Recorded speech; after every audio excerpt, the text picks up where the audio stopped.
Hello student, आज આપણે ધોરણ 12 કેમેસ્ટ્રી ચેપ્ટર નંબર 3 માં લખાણ સંબંધિત દાખલાઓની વાત કરીશું. આની આગલા લેક્ચરમાં આપણે નટ્સના સમીકરણ હિસાબે એના કોયડાના દાખલા આપણે જોઈ ચૂક્યા છીએ, જેની અંદર તમે નટ્સ ઇક્વેશનનો યુઝ કરતા હતા. હવે એના જ આધારિત આપણે બીજા લખાણ સંબંધિત અને સ્વાધ્યાયના દાખલા આજે કરીશું. લખાણ સંબંધિત દાખલા છે દાખલા નંબર 3.4, જેની સંખ્યા તમને આવી કે આપી છે કે pH બરાબર 10 વાળા દ્રાવણ માટે દ્રાવણ સાથે સંપર્કમાં રહેલા H+ ધ્રુવનો પોટેન્શિયલ ગણો. તમને અહીંયા ખાલી pH ની વેલ્યુ આપી દીધી છે, એ છે 10. એના સિવાય બાકી તમને કશું જ આપ્યું નથી. તો આના આધારે જ્યારે તમારે H+ આયનની સાંદ્રતા શોધવી હોય અને એ પણ ધ્રુવનો પોટેન્શિયલ શોધવા કીધો છે, એટલે તમારે પહેલાં H+ આયનની સાંદ્રતા શોધવાની અને પછી એનો ધ્રુવનો પોટેન્શિયલ તરીકે યુઝ કરવાનો. તો સૌથી પહેલાં આપણને એ ખબર હોવી જોઈએ કે pHનું સૂત્ર શું છે. pHનું સૂત્ર જો દેખવા જઈએ તો આપણે pHનું સૂત્ર આ રીતે લખીએ છીએ, -log10 H+ આયનની સાંદ્રતા. અહીંયા pHની વેલ્યુ આપી દીધી છે, તમારે H+ આયનની સાંદ્રતા શોધવાની છે. તો જો હું આનું કન્વર્ઝન કરું તો એ કંઈક આ રીતે થશે કે પહેલાં માઇનસની સાઇન આપણે સામેની બાજુ શિફ્ટ કરી દઈએ. તો તમે આ રીતે એને લખી શકો છો. હવે આપણે ખાલી જોઈએ છે H+ આયનની સાંદ્રતા, તો મારે આ log10 ને દૂર કરવા પડે. log10 ને દૂર કરવા હોય તો હું બંને સાઈડ શું લઈ લઉં છું? એન્ટીલોગ. બંને સાઈડ એન્ટીલોગ લખીશું તો તમારી સંખ્યા કંઈ આ પ્રમાણે થઈ જશે, log10 H+ આયન. 10 જે છે એ બેઝમાં છે. અહીંયા તમે જોશો કે લોગ અને એન્ટીલોગ એકબીજાના વિરુદ્ધ છે, એટલા માટે બંને જતા રહે અને તમારી પાસે શું બાકી રહેશે?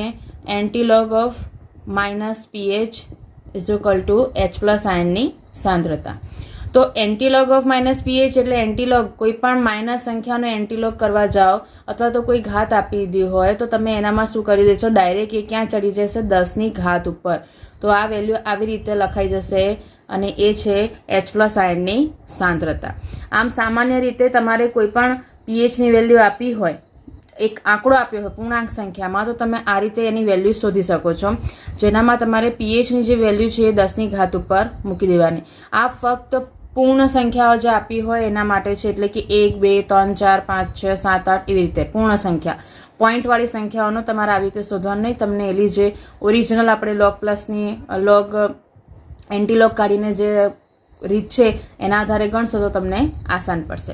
હવે તમે અહીંયા જો મારી પાસે છે pH 10, તો હવે જો મારે આનામાં કન્સિડર કરવી હોય તો મારી પાસે H+ આયનની સાંદ્રતા શું થઈ જશે? pHની વેલ્યુ ડાયરેક્ટ લખી દઉં તો એનો આન્સર થઈ જશે -10. એટલે અહીંયા તમને H+ આયનની સાંદ્રતા જે છે એ કેટલી મળી ગઈ? 10⁻10. હવે આનો યુઝ કરીને આપણે શું શોધીશું? આ તમે ડાયરેક્ટ હવે લખી શકો છો કે જ્યારે પણ તમને H+ આયનની સાંદ્રતા શોધવા કીધી હોય પૂર્ણ સંખ્યા માટે તો 10ની -pH કરી દેવાની, તો એ વેલ્યુ શું થઈ જશે? 10⁻10. હવે આપણે શોધવાનું છે હાઇડ્રોજન ધ્રુવનો વિદ્યુત ધ્રુવ પોટેન્શિયલ. તો તમારે નટ્સ ઇક્વેશન યુઝ કરવું પડે. તો નટ સમીકરણ જો આપણે લખીએ કોઈ પણ એક અર્ધકોષ માટે, તો અર્ધકોષ મારી પાસે કયો શોધવાનો છે? હાઇડ્રોજન ધ્રુવનો. તો એના આધારે જે આપણે ઇક્વેશનમાં સૌથી પહેલાં જેની થિયરીમાં જે સૂત્ર લીધું હતું એ સૂત્રનો ઉપયોગ કરીશું. અહીંયા હું 2.303 લઈ લઉં છું, કારણ કે મારે લોગ શોધવો આસાન પડી જાય. તો એની અંદર તમારી પાસે કંઈ આ રીતે ઇક્વેશન થતી હતી, બરાબર છે. એમાં H2ની સાંદ્રતા આપણે 1 લઈ લીધા હતા. હાઇડ્રોજન ધ્રુવનો પ્રમાણિત વિદ્યુત ધ્રુવ પોટેન્શિયલ કેટલો છે? 0.0. RT/NFની આની સાથેની વેલ્યુ કન્સિડર કરીએ, અથવા તો આપણે સૂત્ર જ પેલું લઈ લઈએ તો તમને ઇઝી પડી જશે. એ છે 0.059/N, બરાબર. એટલે 2.303 અને લોગની આરની કિંમત, ટીની કિંમત અને એફની કિંમતનો આપણે યુઝ કરી લીધો તો તમારી પાસે આ થઈ ગયું. હાઇડ્રોજન ધ્રુવ માટેનું સમીકરણ શું થાય? તમે જો કન્સિડર કરો છો તો એક જ ઇલેક્ટ્રોન ટ્રાન્સફર કરે છે જ્યારે એનું રિડક્શન થશે ત્યારે, એટલે કે એક ઇલેક્ટ્રોન એ મેળવી લેશે અને હાઇડ્રોજન ગેસમાં કન્વર્ટ થઈ જશે. એટલે અહીંયા એનની કિંમત જે છે એ કેટલી થઈ જશે? 1. તો કિંમત મૂકી દઈએ આપણે, ભાગ્યા 1 log આની કિંમત 1 થઈ જાય. H+ આયનની સાંદ્રતા કેટલી આપી દીધી છે? 10⁻10. જ્યારે આવી રીતની વસ્તુ આપી હોય તો ઘાતને ઉપર શિફ્ટ કરી દો તો તમારી પાસે જે વેલ્યુ થઈ જશે એ થઈ જશે log 10⁻10. જવાબ આવો જોઈએ. તમે જ્યારે આનામાં કન્વર્ટ કરી રહ્યા છો તો તમે અહીંયા જોઈ શકશો કે ગુણ્યા 10 જે છે એ આની સાથે મલ્ટીપ્લાય થઈ જશે, કારણ કે 10⁻10 નો log તમારે જો કાઢવો હોય તો એની કિંમત તમે મૂકો છો એટલે ગુણ્યા 10 આગળ આવી જાય, અને એને આપણે જો લખીએ તો એ આ રીતે થઈ જશે 0.059 ગુણ્યા 10, કારણ કે log 10 બેઝ છે અને આને 10 ની ઘાત આગળ થઈ જશે તો એના આધારે log 10 નો જ તમારે log શોધવાનો છે. તો એની વેલ્યુ કેટલી થઈ જાય? 1. એટલે 0.059 માઇનસ ગુણ્યા 10 ગુણ્યા 1. તો જવાબ તમારો સીધો સિમ્પલ થઈ જશે -0.591 વોટ. બરાબર. log 10 ના જે સામાન્ય સૂત્રો છે અથવા તો સામાન્ય જે વેલ્યુ છે એના ઉપર તમે યાદ રાખી શકો છો કે log 10 ની વેલ્યુ 1 થઈ જાય. એટલે તમારે આ રીતે તમારો થયો દાખલા નંબર 3.4. ચલો હવે આગળ દેખીશું લખાણ નંબર 3.5, લખાણ સંબંધિત દાખલો, જેનામાં સંખ્યા તમને આપી છે કે નીચેની પ્રક્રિયા માટે કોષનો EMF ગણો. તમને પ્રક્રિયા અહીં આપી દીધી છે નિકલ +2Ag+, એની સાંદ્રતા આપી દીધી, સિલ્વર આયનના દ્રાવણની નિકલ +2 0.160 મોલર આ એના દ્રાવણની સાંદ્રતા આપી દીધી. તમને E0 સેલની કિંમત આપી દીધી, મતલબ કે બંને વિદ્યુત ધ્રુવોના રિડક્શન પોટેન્શિયલ વેલ્યુનો તફાવત તમને ગણીને આપી દીધો છે. તમારે ડાયરેક્ટ એનો યુઝ કરી દેવાનો. તો હવે તમને અહીંયા જે શોધવા કીધું છે એ શું છે? EMF value. તો આપણે હવે નટ સમીકરણનો યુઝ કરીશું. નટ સમીકરણમાં તમારી પાસે E cell is equal to E0 cell minus 0.059 by n log anode અને કેથોડ. તો હવે સૌથી પહેલાં તમને એ ખબર પડવી જોઈએ કે અહીંયા એનોડ કોણ છે અને અહીંયા કેથોડ કોણ છે. જેમ કે તમારી પાસે સૂત્ર જે હતું એના હિસાબે આ રીતે સૂત્ર મળે. તો એનોડ અને કેથોડને ડિસાઇડ કરવા માટે તમને ઇક્વેશન્સ બનાવતા આવડવી જોઈએ. ઇક્વેશન્સ એટલે અહીંયા તમે જોઈ શકો છો નિકલમાંથી એટલે કે Ni માંથી શું બન્યું? Ni+2. Ni માંથી Ni+2 બન્યું, મતલબ કે અહીંયામાંથી 2 ઇલેક્ટ્રોન છૂટા પડ્યા. જ્યારે એવી જ રીતે તમે જો કન્સિડર કરશો તો અહીંયા Ag છે, Ag+ માંથી શું બને છે? Ag બન્યો, મતલબ કે આનામાં 1 ઇલેક્ટ્રોન ઉમેરાયો. હવે અહીંયા તમે જોઈ શકો છો કે અહીંયા નિકલના 2 ઇલેક્ટ્રોન છે, અહીંયા Agનો એક જ ઇલેક્ટ્રોન થયો એટલે એને 2 વડે મલ્ટીપ્લાય કરવાનું. એ જ વસ્તુ તમે અહીંયા ઇક્વેશન્સમાં જોઈ શકો છો. તો આના આધારે આપણને ખબર પડી ગઈ કે નિકલ જે છે એનું ઓક્સિડેશન થયું એટલે એનોડ પર આવશે, અને સિલ્વર જે છે એનું રિડક્શન થવા માટે ક્યાં આવશે? કેથોડ ઉપર. તો તમારી પાસે અહીંયા 2 ઇક્વેશન્સ થઈ. આની જો હું કુલ પ્રક્રિયા લખીશ તો જે સંખ્યામાં તમને આપી દીધું છે એ સંખ્યા બની જશે. બરાબર. તો આ રીતે તમને આઈડિયા આવી જશે કે એનોડ કોણ છે અને કેથોડ કોણ છે. પ્રેક્ટિસ થયા પછી તમે ડાયરેક્ટ જોઈ શકો છો કે તમારે ઇક્વેશન્સમાં જોઈ લેવાનું અથવા તો કોઈ કોષ આપ્યો કોષમાં જોઈ લેવાનું કે નિકલ્સમાંથી કોઈ પૂર્ણ સંખ્યામાંથી કોઈ ધન આયન બન્યો હોય, મતલબ ઓક્સિડેશન થયું. કોઈ ધન આયનમાંથી કોઈ પૂર્ણ વેલ્યુ બની છે તો એનું રિડક્શન થયું. તો એના આધારે તમને એ વસ્તુ ખબર પડી જાય. હવે તમારી પાસે જે નટ્સ ઇક્વેશન છે એની અંદર તમારે એનોડ અને કેથોડની સાંદ્રતા મૂકવાની છે. પણ તમે અહીંયા જોયું કે આપણે Ag+ ને 2 વડે ગુણ્યા હતા, અને એટલા માટે તમારે જે કેથોડ છે એનો શું કરવો પડે? વર્ગ કરવો પડે. અથવા તમે આને બીજી રીતે જો લખીએ તો તમે આમ લખી શકો છો કે આ જ સૂત્ર જે છે એનામાં તમને કિંમત મૂકીને ખબર પડે. Ag તરીકે કોણ આવ્યું? Ni+2 એનોડ તરીકે, અને કેથોડ તરીકે કોણ આવ્યો? Ag+. તો અહીંયા તમે દેખો આગળ 2 છે એટલા માટે એનો શું કરવો પડે? વર્ગ કરવો પડે. એટલે આમ Ag ઉપર શું આવી ગયો? વર્ગ આવ્યો. હવે આને સાદું રૂપ આપીએ આપણે તો કિંમતો મૂકતા જઈએ. E સેલની વેલ્યુ આપી દીધી છે 1.05. n ની કિંમત કેટલી આવી જશે? અહીંયા 2, કારણ કે 2 ઇલેક્ટ્રોન ટ્રાન્સફર થાય અહીં તમે જોઈ શકો છો. log Ni+2 ની કિંમત તમને આપી દીધી છે 0.160, છેદમાં Ag ની કેટલી આપી છે? 0.002. તો એને હું સાદું રૂપ આપી શકું છું. 0.002 છે એને તમે 2 × 10⁻³ લખી શકો. આપણે પહેલાં પણ આવો દાખલો દેખી ચૂક્યા છે કે જેટલા શૂન્ય હોય એટલાની માઇનસ ઘાત તમારે 10ની ઉપર ચઢાવી દેવાની. તો ડાયરેક્ટ હું એ વાળી કિંમત અહીંયા મૂકી શકું. તો શું લખીશું? 2 × 10⁻³ એનો શું કરવાનો છે? વર્ગ કરવાનો. બરાબર. તો હવે તમારી પાસે જે કિંમત થઈ ગઈ, આ કિંમતને પણ તમે સાદું રૂપ આપી શકો છો, નહીં તો એનો ભાગાકાર કરવાનો. સૌથી પહેલાં આપણે વર્ગ કરી દઈએ. આને જો હું ભાગાકાર કરી દઉં તો 0.0295 થઈ જાય. 0.160 અહીંયા રહેવા દઈએ. 2નો વર્ગ કરો છો તો કેટલો થઈ ગયો? 4 ગુણ્યા 10 - 6. આવી રીતે તમારો જવાબ થયો. હવે શું કરીશું? જ્યારે લોગ શોધવાનો હોય તો ઉપરની કિંમતમાંથી નીચેની કિંમત બંનેનો ભાગાકાર કરી દેવાનો અને ઘાતને ક્યાં ચડાવી દેવાની? ઉપર ચડાવી દેવાની. તો તમારું જે સાદું રૂપ છે એ તમારું થોડુંક ઇઝી પડી જાય. તો હવે આપણે એનું જો સાદું રૂપ જોઈએ તો નેક્સ્ટ પોઈન્ટમાં એનું જ્યારે સાદું રૂપ કરીશું તો ઈસેલની જે વેલ્યુ છે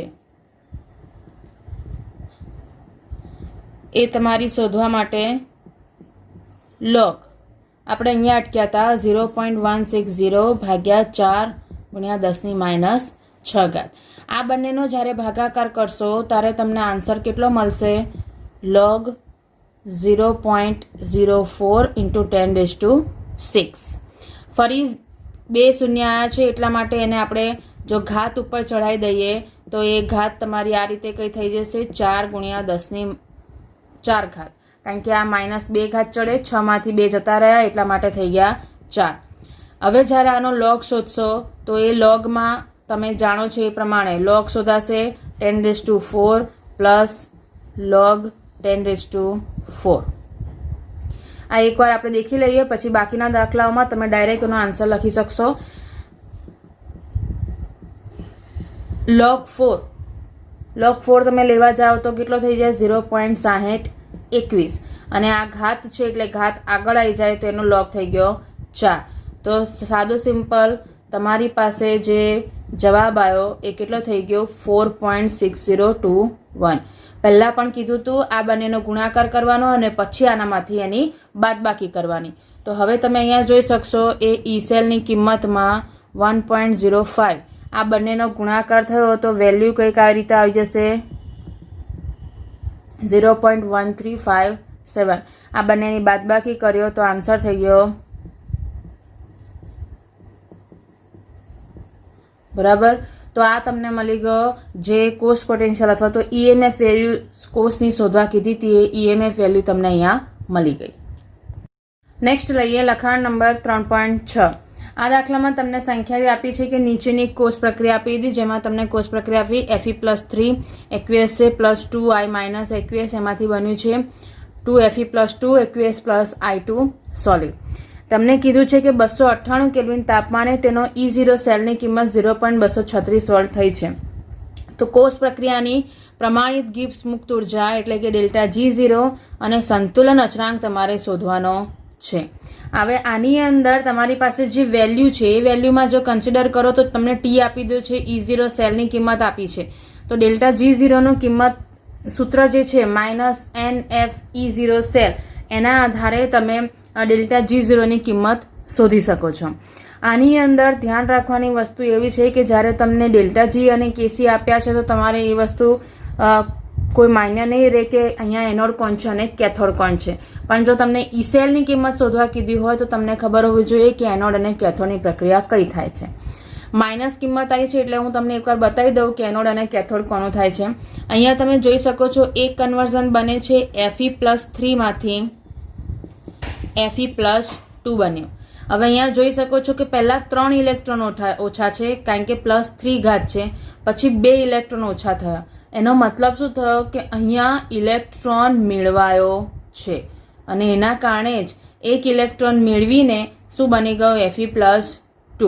જ્યારે એની સામે તમે I ને લો તો I- છે, એનામાંથી બન્યું શું? I2. તો જોવાય છે કે અહીંયા ઇલેક્ટ્રોન જે છે માઇનસ એટલે કે ઇલેક્ટ્રોન વધારે હતા એનામાંથી ઇલેક્ટ્રોન ઓછા થઈ ગયા. એનો મતલબ કે ઇલેક્ટ્રોન અહીંથી દૂર થયા છે. પણ એની વેલ્યુ કેટલી હશે? 2, કારણ કે અહીંયા I2 છે એટલે 2I- gives I2 + 2 ઇલેક્ટ્રોન. આ પ્રક્રિયાઓમાં અહીંયા તમે જોઈ શકો છો કે આ રિડક્શનની પ્રોસેસ થઈ એટલે કે આ કેથોડ પર થતી પ્રક્રિયા થશે અને આ એનોડ પર થતી પ્રક્રિયા થશે. કારણ કે ઇલેક્ટ્રોન દૂર થવું એને ઓક્સિડેશન કહેવાય અને ઇલેક્ટ્રોન મેળવવું એને રિડક્શન કહેવાય. ઇલેક્ટ્રોનની સંખ્યાને બેલેન્સ કરવા માટે તમે જે રિડક્શનની પ્રોસેસ છે એને પણ 2 વડે મલ્ટીપ્લાય કરો.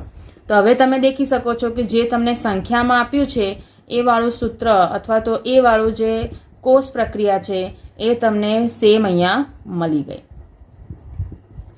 માઇનસ ધરાવતી પ્રક્રિયાઓ અથવા તો 2 સરખી પ્લસ આયન ધરાવતી પ્રક્રિયામાં ધ્યાન રાખવાનું છે કે સાદો સિમ્પલ લોજિક એવો વિચારવાનો કે કયામાં ઇલેક્ટ્રોન ઘટ્યા અને કયામાં ઇલેક્ટ્રોન વધ્યા. જેમાં ઘટ્યા હોય એનો મતલબ છે ઓક્સિડેશન, જેમાં વધ્યા છે એનો મતલબ છે રિડક્શન. તો આ રીતે તમે જ્યારે એનોડ અને કેથોડ ફાઇન્ડ કરવાનો હોય તો તમારે એ વસ્તુ ધ્યાન રાખવાની કે આવી રીતે એનું કન્વર્ઝન કરીને ચેક કરી લેવું. હવે આપણે મેઇન દાખલા ઉપર આવી જઈએ.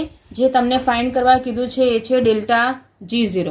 તો ડેલ્ટા G0 નું મારી પાસે એક સૂત્ર છે -NFE0 સેલ. તો આના માટે મને n ની કિંમત ખબર હોવી જોઈએ. હમણાં જ તમે જોઈ લીધું n ની કિંમત તમારી જે કોષ પ્રક્રિયા લીધી એ કોષ પ્રક્રિયાના આધારે તમને 2 ઇલેક્ટ્રોનની હેરફેર જોવા મળી, માટે n ની કિંમત કેટલી થઈ જશે 2. f ની કિંમત આપણને ખબર છે 96487 કુલમ પ્રતિ મોલ. તો કિંમતો મૂકી દઈએ -2 × 96487 ગુણ્યા 0.236 વોલ્ટ. બધાનો ભાગાકાર કરશો તો આન્સર તમને કઈ આ રીતે મળશે જૂલ પ્રતિ મોલ. જૂલ કેવી રીતે આવે એ આપણે વસ્તુ પહેલા સમજી ચૂક્યા છે. આ તમને મળી ગયું કે ડેલ્ટા G0 ની કિંમત જે શોધવા કીધી હતી એ તમને મળી ગઈ. હવે શોધવાનું શું છે? સંતુલન અચળાંક. સંતુલન અચળાંક માટેનું એક સૂત્ર તમારી પાસે છે એ છે delta G0 -2.303 RT log Kc. બરાબર છે. તો હવે તમે આ કિંમત તમારી પાસે છે જ ઓલરેડી ડેલ્ટા G ની, એ ડેલ્ટા G0 ની કિંમત આપણે અહીંયા મૂકી દઈએ. -86 = -2.303. R ની કિંમત જૂલમાં લઈએ એટલે 8.314. તાપમાન તમને આપી દીધું છે 298. શોધવાનો છે log Kc. ક્લિયર? તો તમે એને સાદું રૂપ આપવા માટે પહેલા આ 3 ની ગુણાકાર કરી દેવાનો. તો આપણા માટે થોડુંક ઇઝી પડી જશે. માઇનસ સાઇન હવે બંને સાઈડ જતી રહેશે કારણ કે સેમ છે, માઇનસ માઇનસ જતા રહ્યા. વેલ્યુ અહીંયા આવી જશે 5705.84 × log Kc. હવે જ્યારે આ દાખલામાં શોધવાનું log Kc છે તો આપણે એને સૂત્ર કરતા કરી દઈએ તો બાકીની કિંમત જે છે એ સામે જતી રહેશે બરાબર log Kc. બંનેનો ભાગાકાર કરશો તો જવાબ આવી જશે કઈ આ રીતે. સાદા કેલ્ક્યુલેટર અને સાયન્ટિફિક કેલ્ક્યુલેટરમાં માઇનર ડિફરન્સ હોઈ શકે છે પોઈન્ટ પછીના આંકડાઓનો જ્યારે તમે ગુણાકાર ભાગાકાર કરશો ત્યારે. પણ ધ્યાન રાખવાનું લોગ કરવા જાઓ છો તે વખતે એટલીસ્ટ પાછળના 3 થી 4 આંકડા કન્સિડર કરવાના, તો લોગ તમે વ્યવસ્થિત શોધી શકશો. મારે ખાલી જોઈએ છે કેસીની કિંમત, તો હું આને શું કરીશ, લોગને દૂર કરવા માટે હું એનો એન્ટીલોગ કાઢી દઈશ. તો એન્ટીલોગ જ્યારે કાઢો છો તો એનું આપણને રૂલ ખબર છે કે જે પોઈન્ટ પહેલાં છે એને આપણે ક્યાં મૂકી દેવાનો 10ની ઘાત ઉપર, અને પાછળના આંકડાનો એન્ટીલોગ જોવાનો. તો એ એન્ટીલોગ આપણને મળશે બરાબર 9.585 × 10⁻⁷. આ આપણને મળી સંતુલન અચળાંક કેસીની કિંમત. હવે આપણે જોઈશું સ્વાધ્યાય નંબર 3.4માં દાખલો. એનામાં સંખ્યા તમને એવું કીધું છે કે ગેલ્વેનિક કોષોમાં થતી પ્રક્રિયાઓ તમને આપી દીધી છે. એમના માટે તમારે કોષ પોટેન્શિયલ એટલે કે ઈ સેલની કિંમત, ગિબ્સ મુક્ત ઉર્જા એટલે કે ડેલ્ટા 0 ની કિંમત અને સંતુલન અચળાંક મતલબ કે કેસીની કિંમત, આ 3 વસ્તુ તમારે શોધવાની છે. હવે અહીંયા તમને ખાલી એક કોષ પ્રક્રિયા આપી દીધી છે, પણ એ કોષ પ્રક્રિયામાં તમારે જો ઈ સેલની કિંમત શોધવી હોય તો તમારી પાસે સૌથી પહેલાં E0 સેલની કિંમત હોવી જોઈએ. અને E0 સેલની કિંમત શોધવા માટે તમારી પાસે બંને કોષનો અર્ધ કોષ પોટેન્શિયલ એટલે કે રિડક્શન પોટેન્શિયલની વેલ્યુ હોવી જોઈએ. સંખ્યામાં તમને આપી નથી દીધી પણ એક્ઝામમાં તમને આપી દેશે. અહીંયા મેં એની કિંમત લખી છે કે ક્રોમિયમનો રિડક્શન પોટેન્શિયલ -0.74 અને કેડમિયમનો -0.40. જ્યારે આ વેલ્યુ આપી દીધી હોય તો આ વેલ્યુ ઉપરથી પણ તમે કન્સિડર કરી શકો છો કે કેથોડ કોણ બનશે અને એનોડ કોણ બનશે. તો એ છે કે ધ્યાન રાખવાનું છે કે જેનો રિડક્શન પોટેન્શિયલ વેલ્યુ વધારે હોય, જેનો રિડક્શન પોટેન્શિયલ વેલ્યુ વધારે હોય એને હંમેશા કેથોડ તરીકે કન્સિડર કરવું, તેને શું લેવું, તેને કેથોડ તરીકે ગણવું. આગળના દાખલાઓમાં પણ તમે આ વસ્તુ ચેક કરી શકો છો કે જેનામાં તમને વેલ્યુઝ જે E0 સેલની કિંમત જે મળતી હોય એ E0 સેલની કિંમત ઉપરથી તમે કહી શકશો કે કેથોડ કોણ બનશે.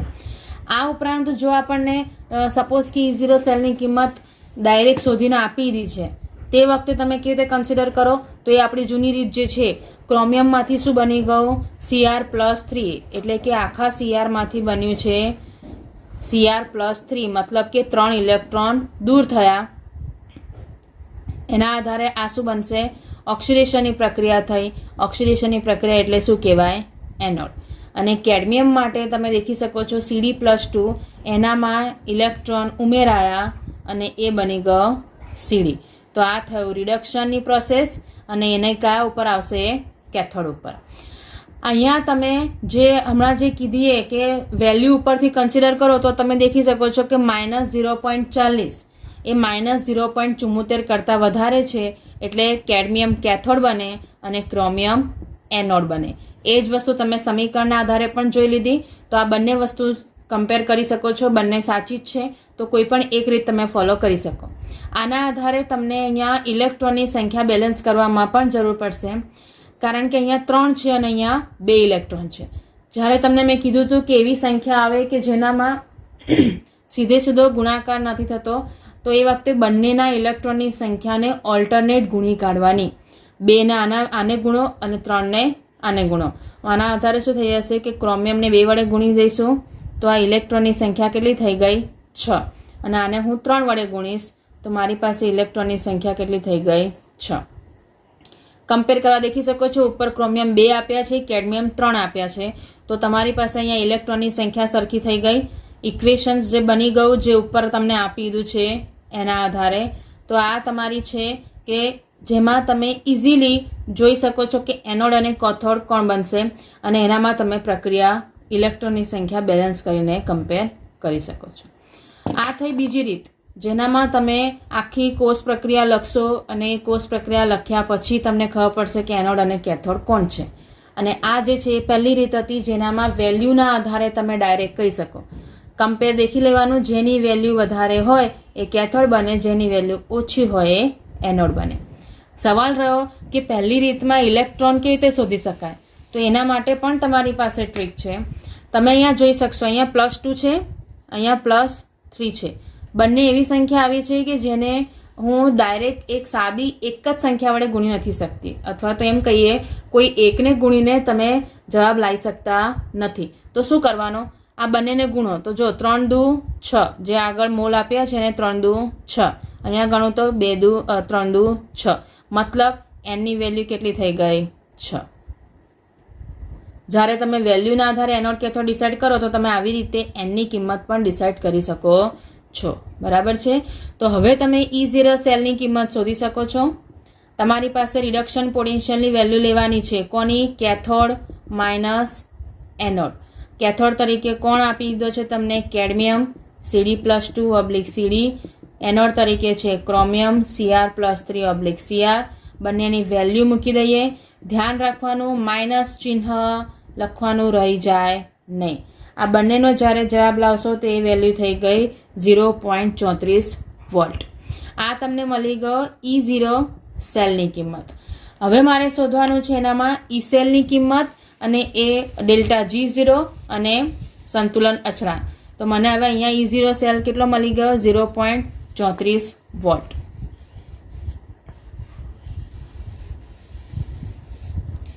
હવે આપણે શોધીશું E સેલની કિંમત. અહીંયા તમને શોધવા કીધો છે સંતુલન અચળાંક, મતલબ આ પ્રક્રિયા જે થઈ રહી છે એ સંતુલન સમયે થતી હશે એવું તમે કન્સિડર કરી શકો છો. તો સંતુલન સમયે થતી હોય તો તારે આપણે જોયું છે કે જે નટ્સ ઇક્વેશન છે એ નટ્સ ઇક્વેશનમાં આપણે જે યાદ રાખવાનું હતું એમાં કોની વેલ્યુ 0 થશે, તો એ છે E સેલની કિંમત 0 થાય. બરાબર. પ્રમાણિત કોષ પોટેન્શિયલની વેલ્યુ આપણને મળી ગઈ, જે સંખ્યા શોધવા કીધી હતી તે. તો અહીંયા સંતુલન અચળાંક શોધવા માટે આપણે આ સૂત્રનો યુઝ કરીશું, જ્યાં ઈ સેલની કિંમત શું મૂકીશું 0.0 વોલ્ટ. E0 સેલની કિંમત આવી ગઈ 0.34, એનની કિંમત કેટલી છે 6 log Kc. તો હવે સંખ્યા દેખીશું તો એ તમને આ રીતે મળશે. આ બંનેનો ભાગાકાર કરી દો તો એ તમારી પાસે વેલ્યુ, ભાગાકાર ના પણ કરવો હોય તો તમે એને ભાગાકાર કરી જવાબ લાવીને પછી સામે ગુણાકારમાં કરી શકો છો, અથવા તો તમે log Kc ને સૂત્ર કરતા કર્યું તો હવે 0.34 ગુણ્યા 6 ભાગ્યા 0.059 કરી શકો છો.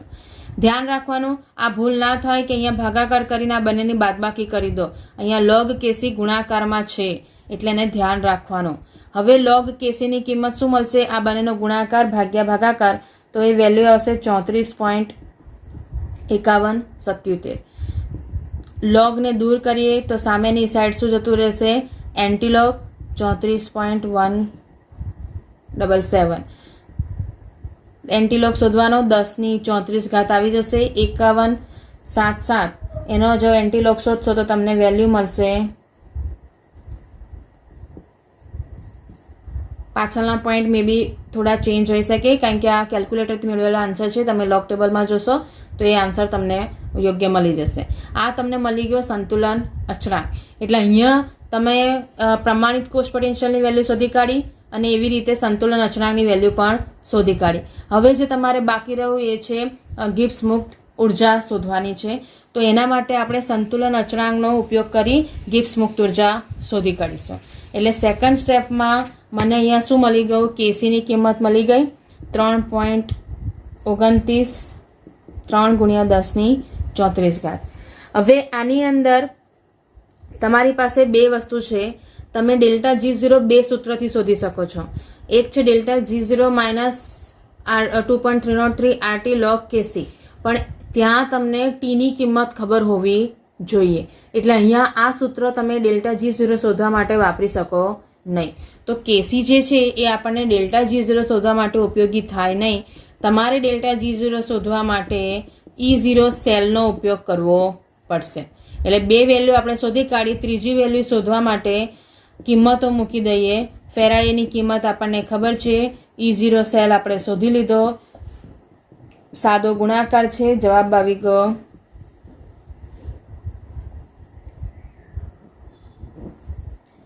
833.48 જૂલ પ્રતિ મોલ. એને કિલો જૂલમાં જો કન્વર્ટ કરવું હોય તો તમારે શું કરવું પડે? ગુણ્યા 1000 કરો તો 196.833. આ થઈ ગયું કિલો જૂલ પ્રતિ મોલ. બરાબર. કેસીના આધારે શોધવું હોય તો એનામાં તમારી પાસે ટીની કિંમત હોવી જરૂરી છે. એ વસ્તુ તમારે ધ્યાન રાખવી પડશે. આના જેવો જ સેમ દાખલો જે છે એની પાછળ, એટલે એના સેકન્ડ નંબર તો તમને આપી દીધો છે. એ સેકન્ડ નંબરમાં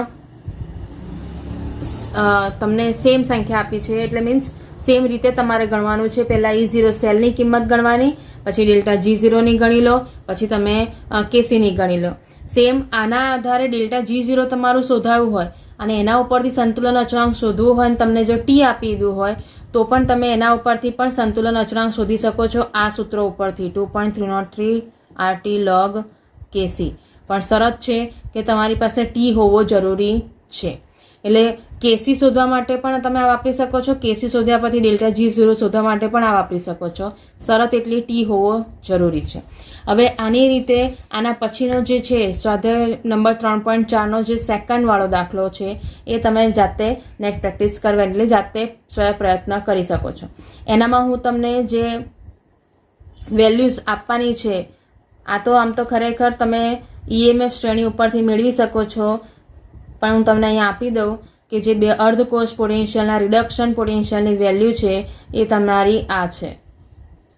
બરાબર છે. તો અહીંયા તમે દેખી શકશો કે જે આ સેકન્ડ દાખલો તમને આપી દીધો છે એની અંદર આયરન અને સિલ્વર એ બે ધાતુઓના વિદ્યુત ધ્રુવ લીધા છે. એ બંનેના રિડક્શન પોટેન્શિયલની વેલ્યુ મેં તમને આપી દીધી. આને પણ એ રીતે જ કન્સિડર કરી શકો છો કે જેની વેલ્યુ વધારે છે એ કેથોડ બને, જેની વેલ્યુ ઓછી છે એ એનોડ બને. તો અહીંયા તમે એને દેખી શકશો.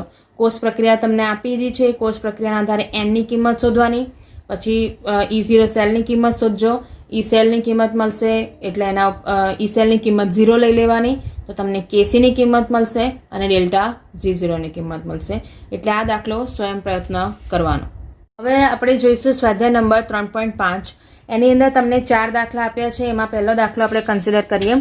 તો પહેલા દાખલામાં તમને સંખ્યા આપી દીધી છે અને આમાં તમારે શોધવાનો છે EMF વેલ્યુ ગણવાની છે, એટલે કે ઈ સેલની કિંમત શોધવાની.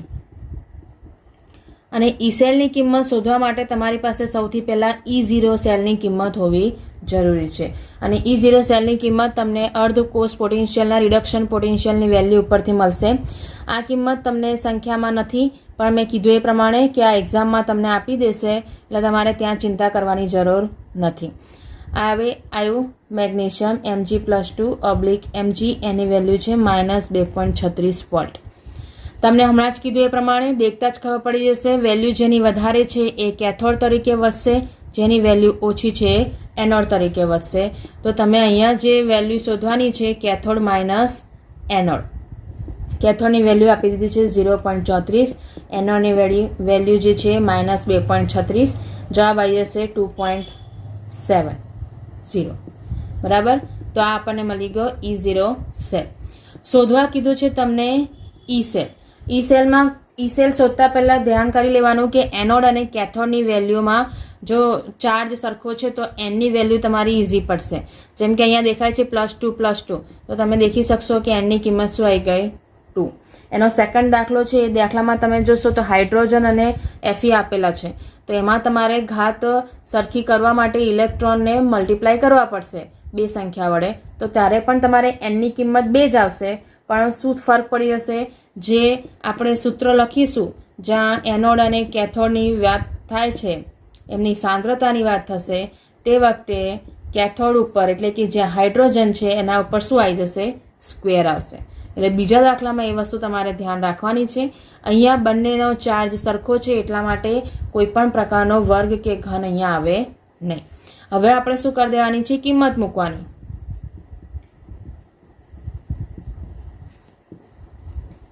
એનોડની કિંમત. એનોડ અહીંયા તમારો શું થઈ ગયો? મેગ્નેશિયમ છે. આ મેગ્નેશિયમ એનોડ બન્યો અને આ કેથોડ બન્યો. અહીંયા કોષ આપ્યો છે એટલે એના ઉપરથી પણ તમે કહી શકશો કે એનોડ કોણ છે અને કેથોડ કોણ છે. ઘણી બધી રીત થઈ ગઈ, 3 પ્રકારની રીત થઈ ગઈ, જેના આધારે તમે કહી શકશો કે એનોડ કોણ છે અને કેથોડ કોણ છે.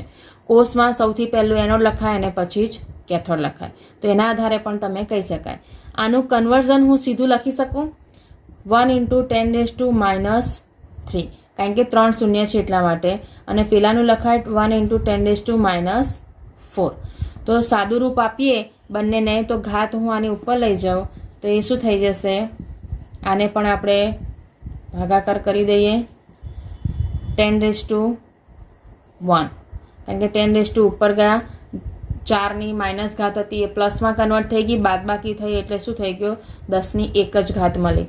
અને એના આધારે તમારું જે સાદું રૂપ હતું એ કંઈક આ પ્રમાણે થઈ જશે 0.0295. log 10ની કિંમત કેટલી થઈ જાય?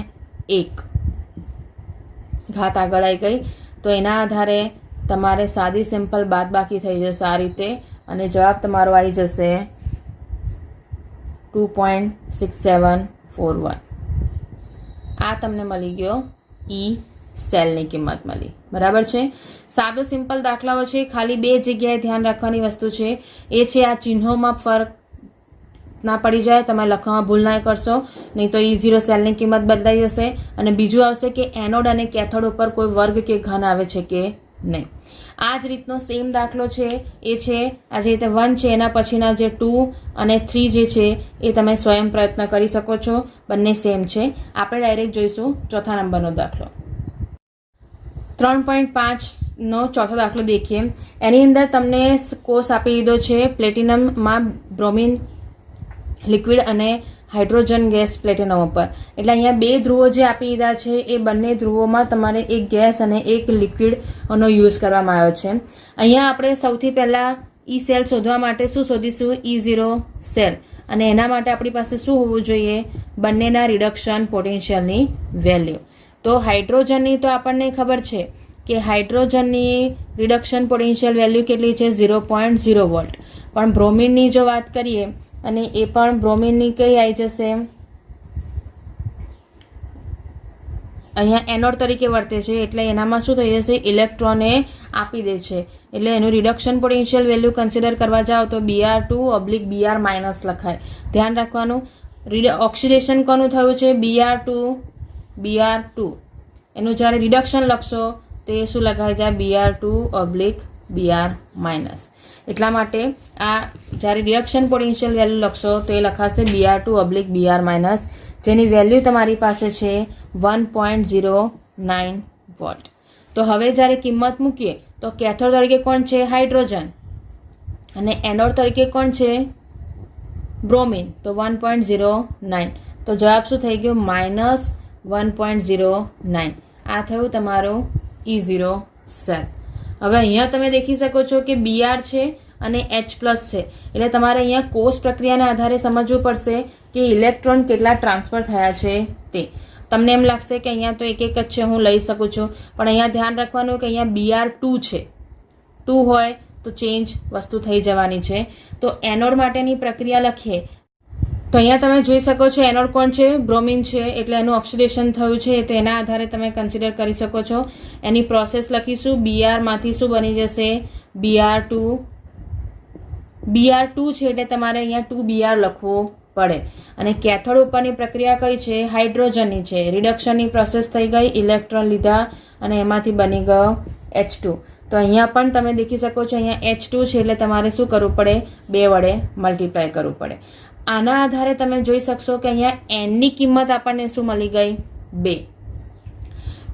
હાઇડ્રોજન H2 અને Br2 છે, એટલે તમારે એના હિસાબે 2 ઇલેક્ટ્રોનની વાત આપણે અહીંયા કરી છે. હવે જ્યારે તમે આની કોષ પ્રક્રિયાઓ જોશો તો આખી જે પ્રક્રિયા બનશે એ કઈ આ રીતે બની જશે, H+/Br2 + H2 ગેસ. અહીંયા Br2 લિક્વિડ છે અને H2 ગેસ છે. તો આ આખી કોષ પ્રક્રિયા થઈ ગઈ. હવે આ કોષ પ્રક્રિયાના આધારે જ તમારે અહીંયા ઈ-સેલની કિંમત શોધવાની આવશે. આ દાખલો બાકીના દાખલાઓ કરતાં થોડોક અલગ છે, જેનામાં તમે અહીંયા જોઈ શકો છો કે આ પ્રક્રિયક બને છે અને આ નિપજ છે. તો જ્યારે તમે નિપજ અને પ્રક્રિયકની સાંદ્રતાઓને યુઝ કરશો, ક્યાં, જ્યારે નટ્સનું ઇક્વેશન જે આવે છે એનામાં, જેનામાં આપણે લખ્યું હતું નિપજની સાંદ્રતા છેદમાં પ્રક્રિયકની સાંદ્રતા, અને એના પછી આપણે મેળવ્યું હતું એનોડના છેદમાં કેથોડ. હવે અહીંયા એનોડના છેદમાં કેથોડના આધારે તમે આ દાખલો નહીં ગણી શકો, કારણ કે અહીંયા જે પ્રક્રિયક છે એ પ્રક્રિયકમાં બંનેની સાંદ્રતા, જે આયનોની સાંદ્રતા કહેવાય, Br- અને H+ આયનની સાંદ્રતા જે તમને અહીંયા આપેલી છે એ તમને ક્યાં મળે છે, પ્રક્રિયકમાં મળે છે. એટલે પ્રક્રિયકમાં કોઈ એક જ આયનની સાંદ્રતા મળતી નથી. બાકીના દાખલાઓમાં તમે જોશો તો તમે ત્યાં દેખશો કે કોઈ પ્રક્રિયકમાં એક જ આયન હશે અને નિપજમાં બીજો આયન હશે, પણ અહીંયા તમે જોશો તો પ્રક્રિયકમાં બંને આયન આવી ગયા જેની સાંદ્રતા તમને આપી છે. આયનની સાંદ્રતા એટલા માટે કન્સિડર કરવાની કારણ કે એ દ્રાવણમાં તો એ જ છે, એનું જ આપણે મહત્વ છે, એટલા માટે આયનની સાંદ્રતા કન્સિડર કરીએ તો એ બંને પ્રક્રિયકમાં હોવાથી આ દાખલામાં થોડો ચેન્જ આવશે. અને એ ચેન્જ શું છે, તો જ્યારે તમે ઈ-સેલની કિંમત શોધવા માટે સૂત્ર લખશો, જે નટ્સ ઇક્વેશન છે એ નટ્સ ઇક્વેશનમાં લોગ પછી એનોડ કેથોડની જગ્યાએ તમારે અહીંયા લખવું પડશે નિપજની સાંદ્રતા છેદમાં પ્રક્રિયકની સાંદ્રતા. એનું કારણ મેં તમને કીધું, તમે જોઈ શકો છો આગલા દાખલાઓમાં આપણે બધી જગ્યાએ લખ્યું છે કે અહીંયા ખાલી એક જ જગ્યાએ જ્યારે કોષ પ્રક્રિયા લખશો તો પ્રક્રિયકમાં એક જ આયન આવે છે અને નિપજમાં બીજો આયન આવે છે, પણ અહીંયા તમારી પાસે બંને આયન જે છે, જે પોઝિટિવ કે નેગેટિવ આયન કન્સિડર કરો છો એ બધા જ ક્યાં આવી ગયા છે, પ્રક્રિયકમાં. હવે અહીંયા તમે દેખી શકશો કે જે આપણે કોષ પ્રક્રિયા જોઈ હતી એનામાં પ્રક્રિયકના હિસાબે તમારી પાસે વેલ્યુ આ રીતે મળી જશે, Br-2, કારણ કે કોષ પ્રક્રિયા જે હતી એ કોષ પ્રક્રિયામાં H+ આયન 2H+ આયન હતો અને 2Br- હતું, એટલે બંનેનો શું થઈ ગયો, સ્ક્વેર થયો. અહીંયા ઉપર જોઈ શકો છો હાઇડ્રોજન ગેસ ફોર્મમાં છે અને બ્રોમિન જે છે લિક્વિડ ફોર્મમાં છે. એના આધારે આ બંનેની સ્ટાન્ડર્ડ પરિસ્થિતિમાં વેલ્યુ કેટલી થઈ જશે, 1 થઈ જાય. એટલા માટે ફાઇનલ જો કન્સિડર કરશો તો તમને આ રીતનું સૂત્ર મળશે, H+ નો સ્ક્વેર અને Br- નો સ્ક્વેર. આ દાખલામાં ધ્યાન રાખજો કે અહીંયા બાકીના કરતાં થોડુંક અલગ હોવાનું કારણ અહીંયા આપી દીધું છે. એક નેગેટિવ અને એક પોઝિટિવ કોમ્બિનેશન છે. પ્રક્રિયકમાં બંને આયનો હાજર હોવાથી તમને આ રીતે દાખલો ગણવો પડશે. હવે અહીંયા તમે દેખી શકો છો મારી પાસે હવે કિંમત કોની મૂકવાની આવશે? H+ આયનની સાંદ્રતા 0.030, Br- ની સાંદ્રતા 0.010, E0 સેલની કિંમત છે મારી પાસે -1.09, n ની કિંમત છે. તો આપણે આ બધાની કિંમત મૂકી અને એનું સાદુરૂપ આપીએ.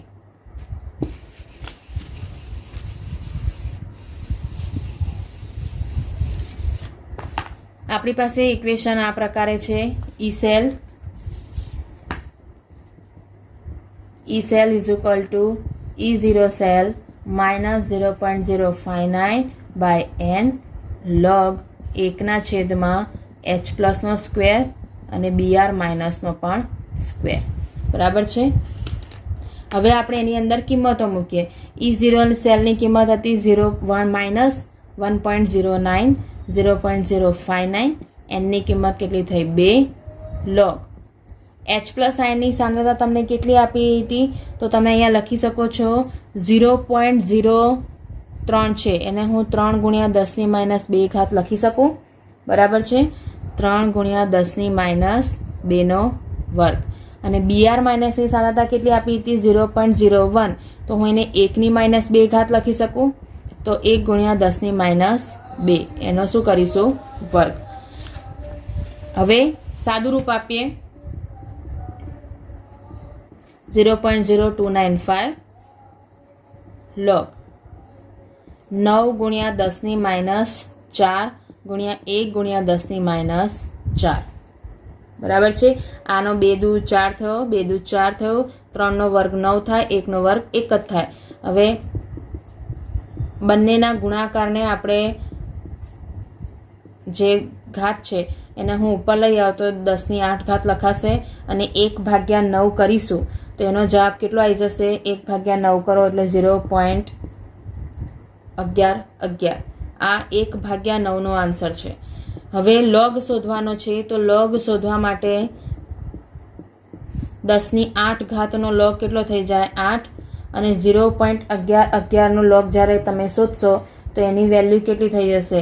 આમાં ખરેખર લોગ જોવા માટે તમારે ઘાત જે છે એને ચડાવવી પડે એટલે એનું કન્વર્ઝન કરવું પડે. તો તમને હજુ એક પોઈન્ટ બતાવી દઉં કે જ્યારે તમારી પાસે 0 પોઈન્ટમાં લોગ શોધવો હોય તે વખતે તમારે એનું કન્વર્ઝન કરી દેવાનું ઘાતમાં, એટલે ઇઝી થઈ જશે. અને ઇઝી થઈ જશે એટલે તમે એનો લોગ શોધી શકશો, કારણ કે આપણે લોગ ટેબલથી લોગ શોધવાનો છે.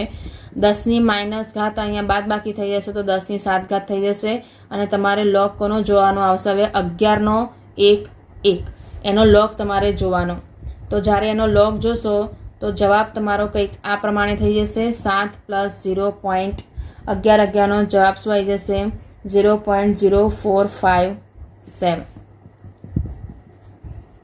તમને લાગતું હશે આ આટલે લાંબા સુધી કેમ લઈ જવાનું? કારણ કે આ બંનેનો ગુણાકાર છે એટલે જ્યાં સુધી આનું સાદુરૂપ ના થાય આ બંનેનો ગુણાકાર થાય નહીં. હવે આ બંનેનો ગુણાકાર થશે અને આમની વચ્ચે બાદબાકી થશે તો ફાઇનલ જવાબ આવી જશે 0.2987. આ જવાબ થયો. આ મળ્યું તમને ઈ સેલની કિંમત. હવે અહીંયા જે પોઈન્ટ આવ્યો છે એ ખાસ ધ્યાન રાખો. અહીંયા ઈ સેલની કિંમત તમને ઋણ મળી છે અને ઋણ કિંમત મળી છે એટલે તમે કહી શકશો કે આ પ્રક્રિયા ગેલ્વેનિક કોષની નથી, કારણ કે આ આપમેળે પ્રક્રિયા થાય નહીં. આપણે પહેલાં ભણી ગયા છીએ કે ઈ સેલની કિંમત ધન જ હોવી જોઈએ તો જ પ્રક્રિયા આપમેળે થાય એવું કહી શકાય, પણ ઈ સેલની કિંમત અહીંયા નેગેટિવ મળી છે એટલા માટે પ્રક્રિયા આપમેળે એટલે કે સ્વયંસ્ફુરિત થતી નથી, એટલે આ પ્રક્રિયા ગેલ્વેનિક કોષની નથી. આપણને ખાલી સંખ્યાના આધારે જવાબ કિંમતો મૂકીને જવાબ મેળવતા આવડવો જોઈએ. પછી તમને જો સવાલ પૂછાય છે કે આ પ્રક્રિયા આપમેળે થશે કે નહીં થાય તો એ વખતે તમારે આની કિંમત ધ્યાન રાખવાની. બરાબર. આનું બીજું કારણ પણ તમે જોઈ શકો છો કે તમને જો યાદ હશે કે ΔG0 ની કિંમત મુક્ત ઉર્જાની વેલ્યુ જો નેગેટિવ આવે તો જ પ્રક્રિયા આપમેળે થાય. બરાબર. હવે અહીંયા તમારી પાસે ઈ સેલની કિંમત કેટલી આવી? માઇનસમાં આવી ડેલ્ટા G0 નો આપણી પાસે કિંમત સૂત્ર છે -NF E સેલ. આની અંદર જો હું ઈ સેલની કિંમત નેગેટિવ મૂકીશ તો મારી પાસે ડેલ્ટા Gની વેલ્યુ કેવી આવી જશે? પોઝિટિવ આવશે. અને આ વેલ્યુ પોઝિટિવ આવવાથી તમે કહી શકશો કે પ્રક્રિયા આપમેળે થતી નથી. બરાબર છે? તો તમને એમ થાય કે ખાલી ઈ સેલની માઇનસ કિંમતના આધારે કઈ રીતે કહી દીધું, પણ તમે એને અહીંયા ડેલ્ટા Gની કિંમતમાં પણ મૂકશો તો તમને વેલ્યુ મળી જશે કે ડેલ્ટા Gની કિંમત પોઝિટિવ આવી છે, એટલા માટે કહી શકાય કે પ્રક્રિયા આપમેળે થતી નથી.